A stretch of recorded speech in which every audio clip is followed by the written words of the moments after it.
परमात्मा और भगवान में क्या अंतर है? आखिर ये कैसा सवाल हुआ, ये कैसी बात हुई? दोनों में अंतर कैसे हो सकता है? दोनों तो एक ही बात है। इस तरह की बातें हम सबके दिमाग में आती हैं, ठीक है। तो आज के इस टॉपिक में हम इसी बारे में बात करेंगे। हमें क्लियर होगा कि भगवान और परमात्मा में क्या अंतर है। उससे पहले आप सभी लोगों का स्वागत है हमारे इस channel light beyond the stars. इसमें जो लाइट की बात की गई है वो है परमात्मा, ठीक है। तो आज का जो टॉपिक है वो है परमात्मा और भगवान में क्या अंतर है।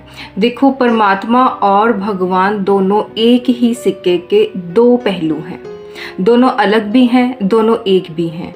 कैसे हैं? देखो, बहुत सारे लोगों का ये सवाल रहता है कि अगर हम परमात्मा को देख नहीं सकते हैं तो हम भगवान का स्वरूप कैसे बना ले रहे हैं। हम भगवान शिव को कैसे देख पा रहे हैं कि अच्छा उनका ये स्वरूप है देखने में।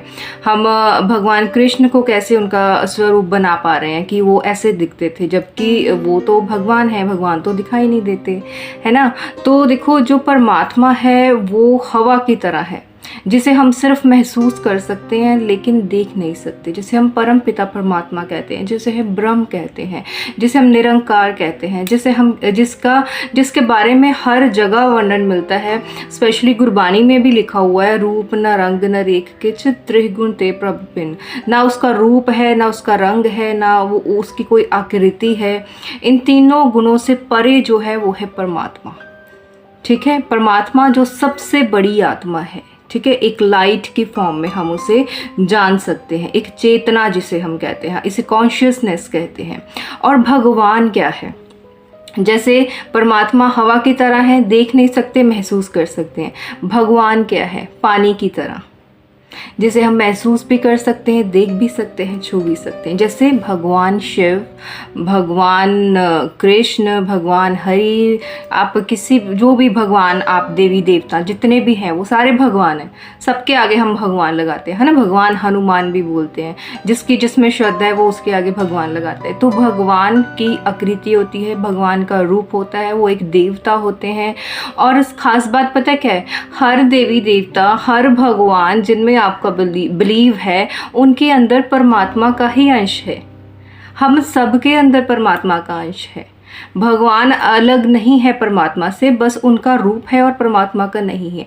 परमात्मा ऐसे इमेजिन किया करो कि परमात्मा एक बहुत बड़ी लाइट है, एक बहुत बड़ी आत्मा है, और उसका छोटा सा हिस्सा हम सब के अंदर है। वही हिस्सा देवी देवताओं के अंदर है, वही हिस्सा मेरे अंदर है, वही हिस्सा आपके अंदर है।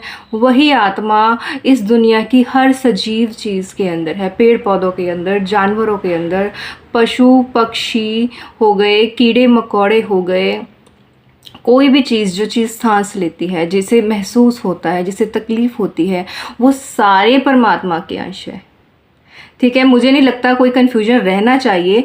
तो होता क्या है कि बहुत सारे लोग जो हैं वो इस चीज़ में कंफ्यूज होकर रह जाते हैं कि अच्छा भगवान दिखाई नहीं देता है तो फिर उसकी मूर्ति हम कैसे बना ले रहे हैं। तो भगवान जो दिखाई देते हैं वो भगवान हैं। हाँ, बिल्कुल आप उन्हें देख सकते हैं। अगर मान लो भगवान शिव की अगर मैं बात करूँ, अगर वो आराध्य हैं, आपकी भक्ति उस लेवल की है, आपने बहुत ज़्यादा ध्यान कर लिया, बहुत ज़्यादा पूजा पाठ कर रहे हैं, आपका मन साफ है, आप किसी के बारे में बुरा नहीं सोचते, आप भेदभाव नहीं करते हैं, तो आप एक लेवल के बाद उन्हें देख सकते हैं, अपने सामने साक्षात्कार कर सकते हैं उनका। उनके सामने आप उनके ऊपर डिपेंड करते हैं वो आपके ऊपर कितनी कृपा करेंगे। इवन वो आप उन्हें टच भी कर सकते हैं, लेकिन वो बहुत ज़्यादा हाई लेवल की बात है। वहाँ तक प्योर होना बहुत सारे लोगों के लिए इम्पॉसिबल हो जाता है, क्योंकि हम फिर गलतियाँ भी तो करते रहते हैं, ठीक है। तो ये हमेशा याद रखना कि जिसे हम देख सकते हैं, छू सकते हैं, जिनकी आकृति बना सकते हैं, वो भगवान है। और जिसे हम देख नहीं सकते, जो एक हायर कॉन्शियसनेस है, जो चेतना है, जो एक लाइट की फॉर्म में है, वो परमात्मा है। उसे हम हमेशा ही महसूस कर पाएंगे। कोई भी इंसान ये नहीं कह पाएगा कि हाँ मैंने परमात्मा को देखा है, लेकिन जबकि उसे पता है कि वो है, वो कभी साबित नहीं कर पाएगा, क्योंकि दिखाई नहीं देता ना। हम सिर्फ महसूस कर सकते हैं। आप ध्यान लगाएं, जितना ज़्यादा हो सके आप ध्यान में बैठें। जब भी आप नोटिस करना, अगर आप कोई साधक हैं, आप ध्यान लगाते हैं, जब भी हम शुरू करते हैं ध्यान लगाना, सबसे पहले आंखें बंद करके जब हमारा ध्यान लगने लगता है, हमें एक लाइट दिखाई देती है, छोटी सी लाइट, एक छोटे से बिंदु के रूप में, वहीं से सारी कहानी शुरू होती है। वही परमात्मा मेरे अंदर है, वही परमात्मा भोलेनाथ, शिव, सारे देवी देवता जो भी। और इसमें फिर जब आपको ये बात समझ में आ जाती है ना कि परमात्मा ही सब जगह है हर इंसान के अंदर, उसके बाद कोई भेदभाव नहीं रह जाता। उसके बाद आपको नहीं फ़र्क पड़ेगा सामने वाला कौन सी जाति से है, कौन से रंग का है, कौन से धर्म से है, कौन से देश से है, आपको कोई फ़र्क नहीं पड़ेगा। ठीक है, तो ये बहुत कॉमन सी बात थी जो लोगों को कॉमनली नहीं पता होती है। आई होप कि आप लोगों को अंडरस्टैंड हुआ होगा कि मैं क्या कहना चाहती हूँ। तो आपका कोई भी डाउट है आपके स्पिरिचुअल जर्नी के साथ रिलेटेड या किसी भी टॉपिक के साथ रिलेटेड, आप कमेंट सेक्शन में जाकर पूछ सकते हैं। ठीक है, तो इसके बाद अब एक सवाल उठता है कि अगर परमात्मा और भगवान अलग अलग हैं तो गीता में भगवान श्री कृष्ण ने खुद को परमात्मा क्यों कहा?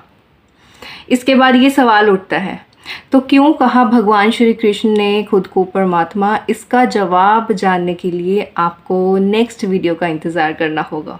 ठीक है, तो मिलते हैं नेक्स्ट वीडियो में, तब तक के लिए बाय बाय, टेक केयर।